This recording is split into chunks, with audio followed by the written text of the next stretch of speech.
पहला है सवारी पे चढ़ करके भगवान के दर्शन करने जाना।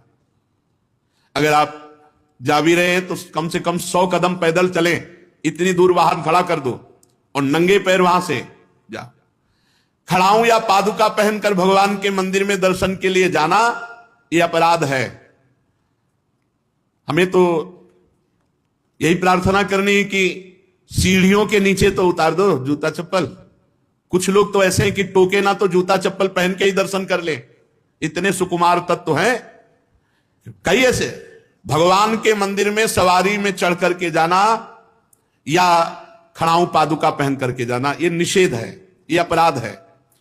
प्रभु के श्री विग्रह के सामने ऐसे ऐसे नहीं, या तो हाथ जोड़े खड़े रहो या ऐसे हाथ नीचे कर लो, मतलब एक सौम्य मुद्रा होनी चाहिए। यदि वहां खड़े हो वैसे उचित तो यह कि जितनी देर खड़े रहो हाथ जोड़े खड़े रहो प्रभु के सामने। पर जिनको सत्संग नहीं मिला, जिनको ज्ञान नहीं, तो प्राय ऐसे खड़े होते प्रभु सामने, प्रभु के सामने, गुरुदेव के सामने, संतों के सामने ऐसे नहीं खड़े हुआ जाता। और प्रभु के सामने बैठ करके सोना यह अपराध है, इसमें पाप लगता है, मलिनता हो। जैसे सत्संग में सोना, प्रभु के सामने बैठे हुए सोना या स्वाध्याय करते हुए, भगवान के श्री विग्रह के सामने झूठ बोलना, बात ही मत करो, मंदिर में बात मत करो, गलती हो जाएगी। कुछ भी अगर जरा भी झूठ निकला तो वज्र की लीक हो जाएगा, भोगना पड़ेगा। मौन रहो, जब कोई कहे हमें बात करनी, गेट के बाहर मिलो मंदिर के। अगर थोड़ी चूक भी हो जाएगी तो फिर दर्शन कर लेंगे आके, और इन्हीं के सामने झूठ बोल गए तो फिर क्या होगा। श्री भगवान के सामने जोर से बुलाना किसी को बिल्कुल नहीं।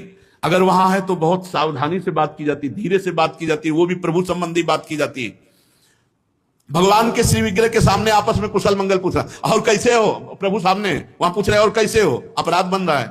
उनसे पूछो कैसे हो, उनसे बात करो प्रभु से, प्रभु के पास आए सही पूछो, बिल्कुल नहीं सीधे गए, बस आंख में आंख मिलाई, जितनी देर टिके बस आंख बंद की, फिर आंख में आंख मिलाई, नख सिख लो अंग माधुरी, उसका पान करो, चुपचाप बाहर निकल जाओ। दर्शन की एक पद्धति है, एक टाक एकदम देख रहे हैं, लेकिन देखना बाहरी लोग दर्शन नहीं करते, नहीं इधर उधर, वहां प्रभु में नहीं टिकेंगे, नेत्र प्रभु में नहीं टिकेंगे, वो इधर उधर दौड़ भाग करके निकल जाएंगे। आपस में कुशल मंगल बातचीत ये सब नहीं।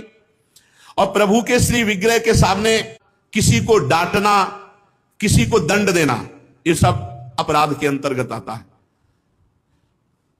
प्रभु के श्री विग्रह के सामने किसी को पीड़ा देना, मारपीट करना, कदापि नहीं, बहुत बड़े बड़े अपराधों में।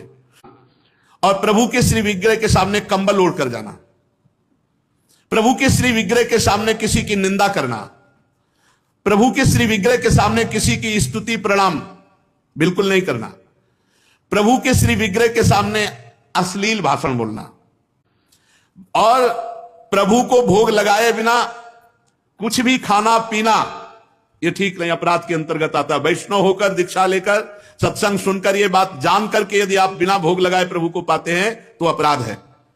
और प्रभु के श्री विग्रह के सामने पीठ देकर खड़े होना या पीठ देकर बैठना, जैसे पीछे प्रभु ऐसे बैठना नहीं, इससे अपराध लगता है।